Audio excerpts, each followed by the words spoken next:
खुलुमबाय बड'लेण्ड आपडेटआव बयखौबो बरायबाय। दिनैनि फार्स्ट निउस आपडेटआनो जाहैबाय रायजोनि सुबुं अनसाय बिफाना साख्रि गैजायै एसटिपि आरो ओबिसि थाखोनि थाखाय 50,000नि बिथांखि खालारखौ बारायनानै होबाय। रायजोनि सुबुं अनसाय बिफाना आसामनि हालामनि ट्राइबेल आरो ओबिसि थाखोनि आरिमु जालिया डिग्री उथ्रिनाय साख्रि गैजायै फरायसाफोरनि थाखाय 2020-21 बोसोरनि आर'जलाइ बिदों।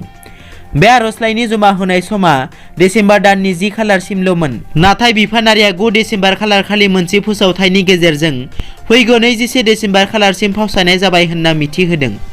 बे बिथांखिनि आर'जलाइ गथायनो होखानाय नेम बादियै हालामनि ट्राइबेल आरो ओबिसि थाखोनि आरिमु जालिया डिग्री उथ्रिनाय फरायसाफोरा 25 बोसोरनिफ्राय 45 बोसोर बैसोनि गेजेरनि सुबुङा गथायनो हागोन। नखराव बोसोराव 2 लाख रांनि खमनि खामायग्रा नखरनि ट्राइबेल आरो ओबिसि थाखोनि फरायसाफोरासो गथायनो हागोन। नैथियाव दङ क'क्राझार थिरबिल खाथिनि आलुरफै सालबारियाव दुंहाव थासारि। बिटिआरनि नैथि खोलोब बिसायख'थि जोबनायनि उनाव मैया मोनाबिलि समाव क'क्राझार थिरबिल खाथिनि आलुरफै सालबारियाव हिंसायारि जाथाय जादों। मिथिनाय बादिब्ला 3 UPPL दोलोनि सोद्रोमाफोरखौ गाग्लोबदों।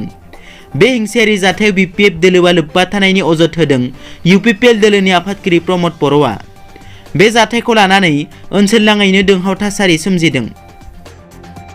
थामथियाव दङ नलबारियाव आइएसआ रां लानायखौ हमनो मोन्दों। गोसोम रांनि फारसे गोसो थानाय मावख'गिरिया हमजादों। नलबारियाव खामानिनि थाखाय सिखावै रां लानायनि दायाव नलबारि जिल्लानि फरायसालिनि नायगिदिंगिरिखौ हमनो मोन्दों। गावनि मावखुलियावनो CIDनि सिग्रोमनायाव हमनो मोन्दों मावख'गिरिखौ।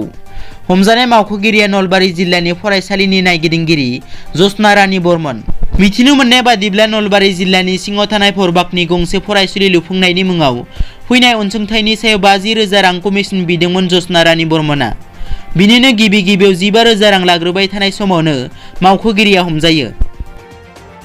ब्रैथियाव दङ हाग्रामा महिलारी आरो धनेश्वर गयारीनि मुसुखा सावदों। बिटिआर हालामाव दुंहाव थासारि। हाग्रामा महिलारी आरो धनेश्वर गयारीनि मुसुखा सावदों। बाक्सा जिल्लानि सिङाव थानाय तामुलपुराव जिल्ला UPPLआ 10 नं देबारगाव समस्तिनि बिजाथि हाग्रामा महिलारी आरो बावखुंग्रि बियाबनि बिजाथि धनेश्वर गयारीनि मुसुखा सावनानै BPF गो बेक हाग्रामा महिलारी मुर्दाबाद धनेश्वर गयारी गो बेक बायदि स्ल'गेन होनानै सोमावसारदों। मख'नो गोनांदि थांनाय बुधबारखालि मोनाबिलियाव 11 नं बावखुंग्रि बियाबनि सिङाव थानाय नायगावआव UPPL दोलोनि आफादगिरि प्रमद बर'नि गारिखौ सिनाय मोनै दुथांफोरा गाग्लोबदोंमोन। रादाबा एसेनोसै। नोंथांमोना जुदि आंनि चेनेलखौ दासिमबो साबस्क्राइब खालामाखै अन्नानै साबस्क्राइब खालाम। गोजोन्थों।